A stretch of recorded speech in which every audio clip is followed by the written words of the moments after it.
So then, this part of the video, I'm going to take a look at some recent pickups, and we're going to have a look at the bread and butter of my collection, and it's shmups. It's probably the reason why a lot of you kind of like started watching this channel, and I'm kind of really glad to be getting back to these. These are a series of games that I've bought over the last few months, and yeah, all shooter related, and I'll tell you what I think about them as I go through as well. First game I'm going to show you is an American game, and I picked this up from a fellow YouTuber called Showers, who lives in Leeds, and picked this up off his eBay channel. It's D-Force. It's the American version. There we go. It's a helicopter-based shoot 'em up. Cartridge is spot on. Manual's okay as well. And let's have a look. Yeah, it's a full colour manual. There's quite a bit of, I don't know if you can see that, it's quite solid together, but it's very, very cheap, and it's one that I just want to be able to play. Not heard very good things about it, and I've played it, and it's very, very average. It's got a certain amount of charm, but I certainly won't pay a lot of money for it. And it's okay enough. And so going from D-Force, other end of the scale, and cotton 100%, and cyanide breath mints kind of showed this one quite a few months ago, and I really kind of quite fancied it, having played both the Cotton games, Boomerang Cotton and Cotton 2 on the Saturn. I was looking forward to giving this a go, because I do actually quite like those games, and you can definitely tell DNA wise that this is earlier on in the series. It plays very, very similarly, which is no bad thing. In my opinion, quite a nice little shooter. Japanese on the release, can go for absolutely daft money if you've got a complete version. This version isn't complete, but you know, as a consequence, it was less than £10, so I can't really argue with that. I got it for an absolute steal, really. The condition of the box is very, very good as well for an old Super Nintendo game. It's very, very, very good. And there's the game cartridge itself. As you can see, that's quite, well, you know, it's absolutely perfect, to be honest. So really, really, really good deal for that one, and a worthy addition to the quite kind of limited Super Nintendo shoot-'em-up collection. Next game I'm going to show you is one I've not tried yet, and it's Rock On the PC Engine. To be honest, it looks quite ropey, but I think it looks quite fun. It has to be said that I know a couple of people that actually quite like it, because it is kind of quite quirky. I love the cover art on it. It's really kind of it's a bit lame, but I quite like it. And again, this is a best offer on eBay, and I got it for a really good price. It was around about £5, I think. It's very good condition as well. I'm very pleased with this one. So yeah, you know, cheap and cheerful little shooter. So looking forward to giving that one a spin. Right, another game that's been kind of absent from my collection for a long time is Hunt for Red October. This is the PAL version, and it's complete. Box is a bit tatty, but you know, you got to expect that from Nintendo games this old. But it's a glaringly obvious kind of shoot 'em up that was missing from my collection. I've not even cranked up my NES for such a long time, so hopefully this will work. But you know, the cartridge itself's in good nick. The game's alright actually. It's quite a simplistic shoot 'em up, but that's not to say it's a bad one. It's very, very playable, and I did quite enjoy this one. So glad to pick that one up. I think that cost about £3 or £4. So really happy to get that one. So we'll get into the more kind of interesting shoot 'em ups now, I think, excluding this one. Heavy Unit on the PC Engine. I played this at a retro convention once, and I only said I'd actually get it if I actually saw it cheap, because I hate it. I really, really do. Just because it's unforgivingly, ridiculously difficult. It's just completely over the top and frustratingly so. It's not like a cave game where you can actually learn the patterns. On this, the projectiles are fired kind of straight at you. They're not in any particular pattern, and it's just completely and utterly unforgiving. You feel sometimes like you've been cheated. It's not down to your lack of skill. It's down to the computer kind of just like, you know, having all the aces, as it were. Yeah, it's a real shame, because I mean, the game looks great. As you can see, the artwork on the game is pretty cool as well, if you're into that kind of thing, which as you know I am. It's just really unbalanced gameplay that kind of spoils the game, really. I think the Mega Drive version is supposed to be slightly better. I've not given that one a go, so I don't actually know. But yeah, pretty bog standard manual in there. There's some nice bits of artwork in the end actually here. Very good condition. As I say, dirt cheap.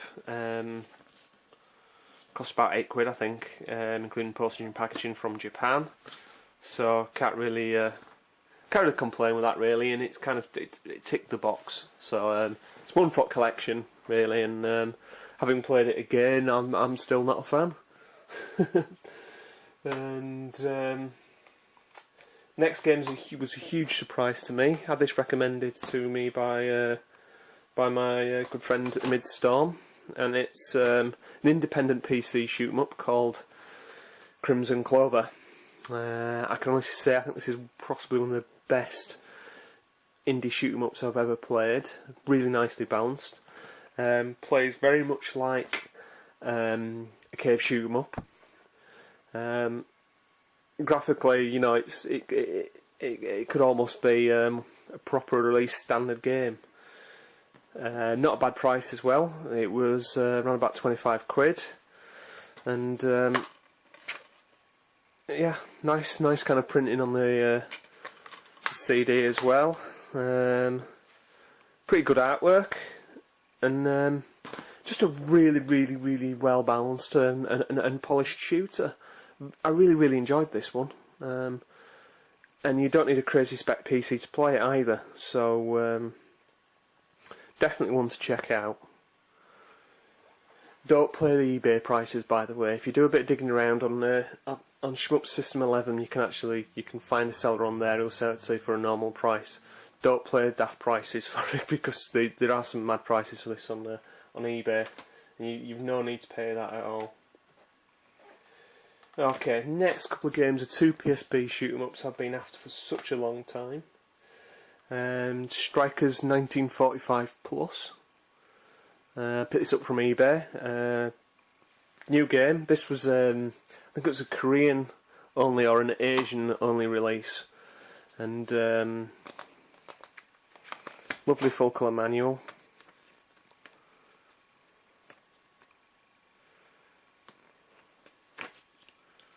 And I believe this game came out on the Neo Geo as well, and the difficulty reflects that. It's crazy. it's a very tough shoot 'em up, but also a good shoot 'em up as well. If you like the Strikers series, it's definitely one for you. And you know, it only got a port on the Neo Geo. You can't actually play this anywhere else. It's a good port. Yeah. So well worth the wait for me. Picked it up for about £25. Very reasonable. including postage and packaging. Cheapest I've seen it by far, and you know, very, very, very. It's not an unfair shooter, but it's very hard. Another PSP shooter, and I've been after this one for a while, and despite the reviews, I wanted to give it a go. And it's Sengoku Ace, Episode 3. So a lot of you will know the series. The original got a port on the PS1, which is, I'm not a fan, to be honest. But then the sequel, Sengoku Blade, was released on the Saturn and the PS2, and that's a different kettle of fish. It's not a vertical scroll; it's a horizontal scroller. Lovely, lovely kind of, you know, huge, well-designed sprites. Really kind of nicely balanced game, in my opinion, and quite spectacular. It really shows the kind of like the graphical expertise of the Saturn and the PS2 as well. Well, it's shifting 2D sprites, and this plays, you know, it's from that point of view really. It's a horizontal scroller. It's got a quasi kind of 3D thing going on, so it's like 2.5D. It's got a flat enemies and main character, and the background is all kind of interesting 3D stuff. It gets quite average reviews, average to poor reviews. A little bit unfair, but saying that, it is very, very average. It's not a patch on the second one, in my opinion, and 3D on the games probably looked out of date when it came out. So it's one to bear in mind, but it plays well. There's a nice power-up system on there, and if you played Sengoku Blade, you'll be kind of quite familiar with that. And again, picked this up for a very, very good price. It was around about £15, and it was like a lot cheaper than I've seen it anywhere else. Yeah, pretty good nick as well.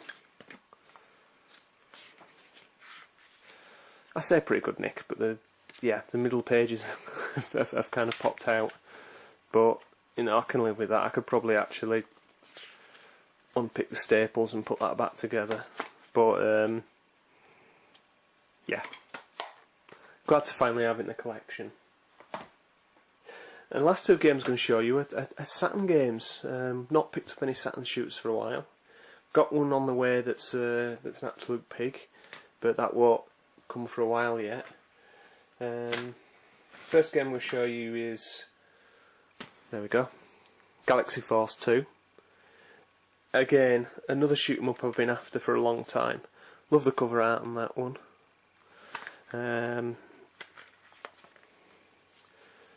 Comes with Obi card. No spine card on this one, I'm sorry chaps. But another quite nice full colour manual. I actually want this because I played the arcade game years ago and was absolutely blown away by it, and to be honest, the Saturn port was the first port that did the game justice, because the Mega Drive and both them and the Master System versions were kind of quite different games, whereas this is like a straight arcade port, and as a consequence it's very, very good. Some people count it as a shoot 'em up, some don't. I'm not quite sure what it is, but I think it's great. It's definitely got a shoot 'em up way of playing about it, let's say. So glad to finally have that one in the collection.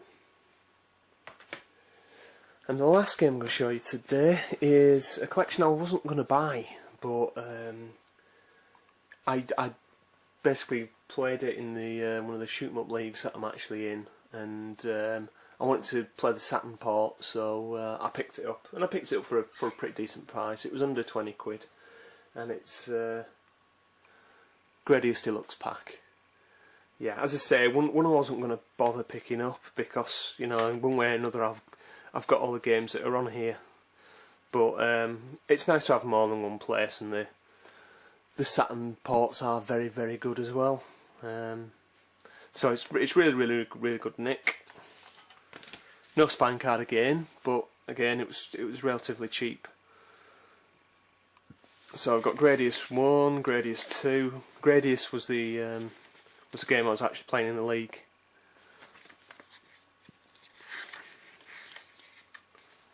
So there we go. Quite a nice art book actually. I quite like the dark colours. I don't know what I can say about Gradius really. I mean, you'll have all hammered this one to death, and yeah, very good port. It's got Go for 2 on it, which is, I think it's one of the best Gradius games. You know, I'm really glad to have this in the collection now. I was a bit kind of, a bit reluctant to get it, but once I got it, I'm just kind of like, why didn't I buy it sooner? So, welcome addition to the collection. I've got 1 or 2, big shmups to show you in a subsequent video, but that's kind of a bit of a roundup of what I've been buying over the last few months. Just a bit of an overview, and a good way for me to show you that the shmup collection hasn't stalled. It's still happening. I will do a retrospective at some point of my Saturn collection, because I need to do that, and a retrospective on my Dreamcast collection, which has been complete for over a year now, shmup wise anyway. So that's probably it for now, but as always, thank you for watching, and I will see you later. Goodbye.